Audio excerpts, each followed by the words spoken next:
Hello everyone, welcome back to exam selection with Pratibha. आज के अपने इस वीडियो में हम लोग डिस्कस करने वाले हैं प्लांट मॉर्फोलॉजी के मोस्ट इंपॉर्टेंट क्वेश्चंस को। फर्स्ट क्वेश्चन है, the main functions of the root are. जड़ों का प्रमुख कार्य क्या है? A absorption, B anchorage, C storing reserve food material, D all of the above. The correct answer is option number D, all of the above. जड़ों का मुख्य कार्य है एब्जॉर्प्शन करना, दूसरा एनकरेज करना यानी पेड़ को सीधा खड़े रखने में हेल्प करती हैं, स्टोर करती हैं रिजर्व फूड मटेरियल को। ये सारे ही फंक्शन रूट के हैं। नेक्स्ट क्वेश्चन देखते हैं, roots came out of the ground and grow vertically upward called. Root जो जड़ें होती हैं जब जमीन से बाहर निकल कर आ जाती हैं और ऊपर की तरफ ग्रो करना शुरू कर देती हैं, तब उनको क्या कहते हैं? A pneumatophores, B stilt root, C prop root, D none of these. The correct answer is option number A, pneumatophores. इस तरह की रूट्स को क्या कहा जाता है? न्यूमेटोफोर्स कहा जाता है। न्यूमेटोफोर्स किस चीज में हेल्प करती है? न्यूमेटोफोर्स होते हैं वो रेस्पिरेशन के लिए ऑक्सीजन का हेल्प करती है, ठीक है, help to get oxygen for respiration. और इसके एग्जाम्पल की अगर बात करें तो इसका एग्जाम्पल जो है वो है राइजोफोरा। और राइजोफोरा ग्रो कहाँ करता है? राइजोफोरा जो होता है वो ज्यादातर स्वैम्पी एरियाज में ग्रो करता है, यानी जो दलदल वाले पार्ट होते हैं, कीचड़ वाला पार्ट होता है, वहां पर ग्रो करता है। थर्ड क्वेश्चन है, the stem bears. Stem bear करती है A leaves, B nodes, C internodes, D all of the above. The correct answer is option number D, all of the above. Stem bears, एक stem पर क्या क्या होता है? Flowers होते हैं, फ्रूट्स होते हैं, नोड्स होते हैं, इंटरनोड्स होते हैं, ठीक है। अब बात करते हैं स्टेम की। ये स्टेम है। यहाँ पर एक इंपॉर्टेंट फैक्ट आप जान लीजिए कि स्टेम जो होती है वो डेवलप होती है, कहाँ से डेवलप होती है? ये जर्मिनेटिंग सीड, जो भी जर्मिनेटिंग सीड होता है उसके एम्ब्रियो के प्लूम्यूल से डेवलप होती है, ठीक है, develops from plumule of the embryo of a germinating seed. Fourth question देखते हैं, the root can be differentiated from the stem because of the absence of A nodes and internodes, B green colour, C branches, D leaves. एक root को हम stem से अलग कैसे पहचान सकते हैं? कौन सी चीज है जो उसमें नहीं होगी? ए है इंटरनोड्स एंड नोड्स, बी है ग्रीन कलर, सी ब्रांचेस और डी लीव्स। तो इसका सही जवाब क्या होगा? इसका सही जवाब होगा option number A, nodes and internodes. Fifth question देखते हैं, some plants modify their stems into flattened or fleshy cylindrical structure contain A storage of food, B chlorophyll, C water, D minerals. The correct answer is option number B, chlorophyll. कुछ plants ऐसे होते हैं जो अपने stem को एकदम पतला कर लेते हैं या फिर बहुत मोटा कर लेते हैं, फ्लैशी सिलिंड्रिकल टाइप का स्ट्रक्चर बना लेते हैं। तो इस तरीके की स्टेम्स में क्या होता है? क्लोरोफिल प्रेजेंट होता है, और यही क्लोरोफिल जो होता है वो फोटोसिंथेसिस भी करता है। सिक्स्थ क्वेश्चन है, the bud that grows at the apex of a stem is called as A adventitious bud, B terminal bud, C axillary bud, D accessory bud. The correct answer is option number B, terminal bud. और axillary bud क्या होती है? Axillary bud वो word होती है जो कि बाद में ब्रांच में डेवलप होती है। सेवेंथ क्वेश्चन देखते हैं, the region of the root in which cells undergo rapid elongation and enlargement and are responsible for the growth called A region of maturation, B region of elongation, C root cap region, fourth reason of meristematic activity. The correct answer is option number 2, reason of elongation.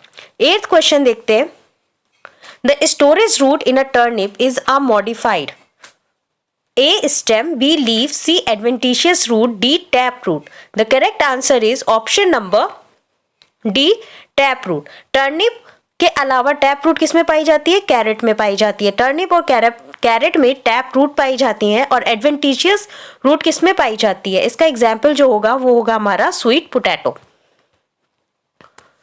Ninth question है, the stem tendrils develop from A axillary bud, B nodes, C internodes, D leaf. The correct answer is option number A, axillary bud. Stem tendrils जो होते हैं वो axillary birds से develop होते हैं। Stem tendrils होते कैसे हैं? ये जो टेंड्रिल्स होते हैं ये सिलेंडर होते हैं, पहला होता है, और या फिर ये स्पाइरली कॉइल्ड होंगे। और ये हेल्प किस में करते हैं? ये हेल्प करते हैं प्लांट को क्लाइंब करने में, ऊपर चढ़ने में हेल्प करते हैं। तो जो बेल वाले पेड़ होते हैं, जैसे कि आपके एग्जाम्पल हो गए वाटरमेलन, कुकम्बर या फिर ग्रेप वाइन्स, ये सारे ही स्टेम टेंड्रिल्स के एग्जाम्पल हैं और ये क्लाइंब करते हैं सारे प्लांट्स। ठीक है। 10th क्वेश्चन है, a lateral branch with short internodes and each node bearing a rosette of leaves and a tuft of roots is found in A. aquatic plants, B. terrestrial plants, C. shrubs, D. herbs. The correct answer is option number A. aquatic plants. aquatic plants ऐसे plants होते हैं जिनकी branches जो होती हैं उन पे बहुत छोटे छोटे इंटरनोड्स होते हैं और हर नोड पे क्या होता है, ये छोटे छोटे इंटरनोड्स होंगे और हर नोड पे क्या होंगी, लीव्स होंगी, और लीव्स के साथ साथ बहुत सारी जड़ों का भी एक गुच्छा प्रेजेंट रहता है। 11th क्वेश्चन देखते हैं। 11th क्वेश्चन है, the leaf is attach to the stem by. Leaf जो होती है वो स्टेम पे जिस जगह पे अटैच होती है उसको क्या बोलते हैं? A. Petiole, B. Lamina, C. Leaf base, D. Stipules. The correct answer is option number C, leaf base. Stem पर जहां से लीफ अटैच होती है उसको क्या बोलते हैं? लीफ बेस बोलते हैं।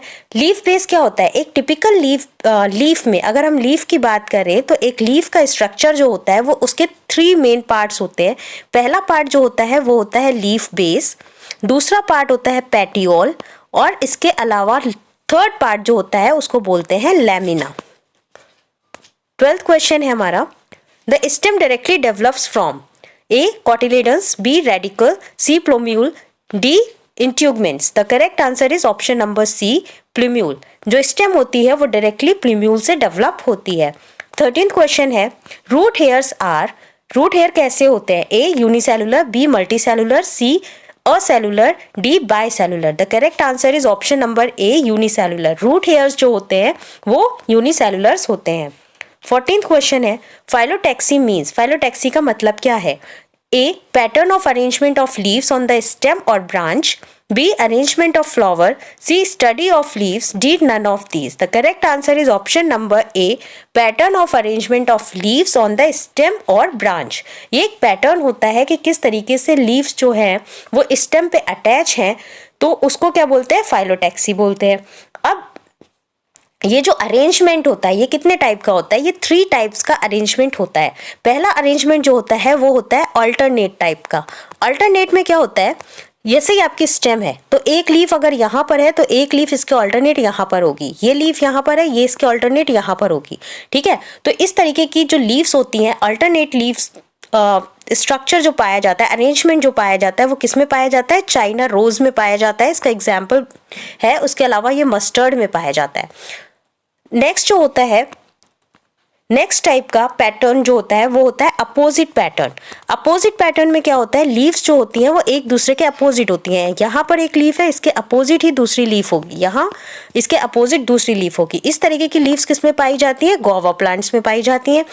थर्ड वन इज वर्ल्ड, गुच्छेदार होंगी। तो इसका एग्जाम्पल जो है वो एल्स्टोनिया है। एल्स्टोनिया में इस तरीके की लीफ अरेंजमेंट पाई जाती है। 14th के बाद देखते हैं 15th question, phylloclade is a modification of A. Flower, B. Leaf, C. Stem, D. Fruit. The correct answer is option number C, stem. Phylloclade जो होता है वो स्टेम का मॉडिफाइड पार्ट होता है। 16th क्वेश्चन है, phyllode is a modification of A. Flower, B. Root, C. petiole, D. all of the above. The correct answer is option number C, petiole. फाइलॉड जो होता है वो पेटियोल का मॉडिफिकेशन पार्ट होता है। और फाइलॉड होता क्या है? फाइलॉड जो होती है वो फ्लैटेंड यानी कि एकदम चपटी लीफ लाइफ स्ट्रक्चर होता है जिसको हम पेटियोल बोलते हैं। 17th क्वेश्चन है, parallel venation is a characteristic of. Parallel venation किसमें पाया? A. monocotyledons, B. grasses, C. both A and B, D. none of the above. The correct answer is option number C, both A and B. ये question में मैंने दो option ये इसलिए डाले हैं सेम सेम क्योंकि कई बार आपको कंफ्यूजन भी हो जाता है और इससे आपका ये कंफ्यूजन क्लियर हो गया है कि अगर पैरेलल वेरिएशन के बारे में पूछते हैं, अगर आपसे किसी भी प्लांट का नाम नहीं दिया है, सिर्फ मोनोकॉटिलेडन या डाइकॉटिलेडन दिया है, तब आप किस पे टिक करेंगे? मोनोकॉटिलेडन्स पे करेंगे। और अगर आपको प्लांट का नाम दे रखा है तब तो आप ग्रासेस पे कर ही देंगे। ठीक है, तो पैरेलल वेरिएशन किसका कैरेक्टरिस्टिक है? मोनोकॉटिलेडन और ग्रासेस का है। 18th क्वेश्चन देखते हैं। When the lets form a network the venation is termed as A reticulate, B parallel, C both and A and B, D none of the above. The correct answer is option number A, reticulate. 19th question. Plants that live for many years called A. annual, B. biennial, C. perennial, D. none. Plants जो सालों साल तक जिंदा रहते हैं उनको क्या बोलते हैं? पेरिनियल प्लांट्स बोला जाता है। देखते हैं 20 question. Hard pointed woody structure present in the axil of the leaf is called A. prickles, B. thorns, C. spine, D. needle. Hard woody structure जो कि लीफ के एक्सल पे प्रेजेंट होता है उसको क्या कहा जाता है? तो उसको बोलते हैं ऑप्शन नंबर बी, थॉर्न्स कहा जाता है। और ये किसमें पाया जाता है? बहुत सारे पेड़ों में कांटे पाए जाते हैं, जिसमें कि मेन एग्जाम्पल जो दे रखा है वो आपका सिट्रस है। जो सिट्रस है नींबू का पेड़, उसमें होगा। आपको बोगनविलिया में भी दिखाई देगा इस तरीके का स्ट्रक्चर। तो ये थे आपके 20 क्वेश्चंस जो मैंने प्लांट मॉर्फोलॉजी से लिए थे। ये प्लांट मॉर्फोलॉजी जो है वो बहुत बड़ा एक टॉपिक है जिसमें हम बहुत सारे क्वेश्चंस को डिस्कस करेंगे। तो ये पहला पार्ट था जिसमें हमने 20 क्वेश्चंस को डिस्कस किया है। इसके बाद हम नेक्स्ट पार्ट में भी कुछ क्वेश्चंस को डिस्कस करेंगे। अगर आप चैनल पर पहले से ही सब्सक्राइब है तो चैनल को लाइक करें, शेयर करें, और अगर आप मेरे चैनल पर नए हैं तो प्लीज़ मेरे चैनल को सब्सक्राइब करें।